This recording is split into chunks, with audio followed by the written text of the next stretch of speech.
Salve, this is PTSD Manga Recap Review for Wild Strawberry Chapters 10, 11, and 12. You can see there's Ayari. This is the color page, or one of the color pages for Chapter 10. Keep an eye on Maki. I think it's going to be important for, what's his name, Makino. So something's going to happen to him eventually. And you can see this even has another color page with Kingo and Kayano. So this Chapter 10 is A Promise in the Snow. I'm just going to say this is a lot like, basically, this is a lot like Chainsaw Man Part 2 when Asa, she has the friend that takes her by the hand and runs out with her before the, whatchamacallit, you know, after she crushes Bucky. Flat, the devil chicken. So this is kind of like the same thing. And the Chan, I think that's a female actress, and she has a song Flower, and you know, songs and movies. So I think she calls Ayari that because she resembles this. So we could see she's telling her not to let go of her hand, but it doesn't quite go so well. And there's another nice little color page splash. I didn't even release that like the first time. So now we get to do the voices. I told you not to let go. How heartless abandoning your friend. So that was Chapter 10. And like I said, it's a lot like Chainsaw Man Part 2 with Asa and the girl that runs out with him. Now we're going to go to Chapter 11, A Hand of Kindness.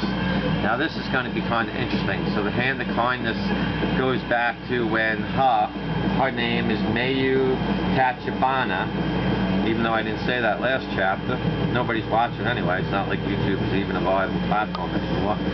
So, yeah, you can kind of see she's like the plant that's giving the hallucinations and making her think that this is her friend. So it's making her hesitate. But in the end, it's not enough to make her hesitate. So let's do the earrings. Hi! Backstabber!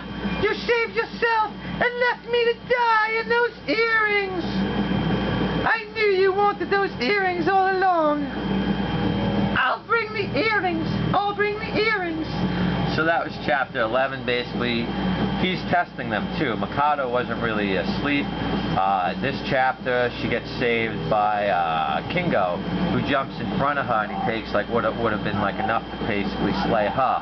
And like her parasitic plant is like, hey, don't fall to this guy, it could be problematic and this stuff like that. So that's going to be a lot more explained right now. Because now we're going to Chapter 12. And Chapter 12 is Welcome Home. Grandma, welcome home. You've been gone for far too long. This we get serious. So basically, Kingo and Kayano are together. So he's basically immune from all the spores and inhaling all that stuff. So he asked them, he's like, well, with you inhaling all that stuff, why didn't you guys turn into like the plants and stuff like that? So Makoto had to tell him the truth about him and Ayari. They're infected with parasitic plants. So with each battle they absorb more nutrients from them. And then finally their bodies can no longer keep up with the damage. Their minds and bodies weakens and in the end they become a Jinka. So for the members they know like, so this goes like to Claymore, this goes back to like Tokyo, you know, a lot of stuff. Kaiju 8 even, or even like, you know, a lot of stuff where, you know, eventually you get consumed by it. So basically there's no other choice. It's the only way they're able to fight the Jinka is to basically become a Jinka. And that's one reason why we can think that perhaps... Oh, I've made a mess. So basically Maki, I don't believe it. I do not believe Maki was giving them information. I do not believe Maki was a Jinka trader. So basically the funeral director Hikishima, I think he's the one that's shady. I don't trust Hikishima. So they come back and they see this. He's made a bit of a mess. So supposedly he was given information about Squad 7 or whatever. But what information would he be leaking? What would they even be to gain? So he basically enters here, so he believes that he entered them as a spy. But it would make sense on one hand because he rescues them from the Jinka factory, but he believes he's the future of the Jinka. Now if they can coexist like that, that means they can keep fighting the Jinka almost unlimited instead of going through a lot of these people.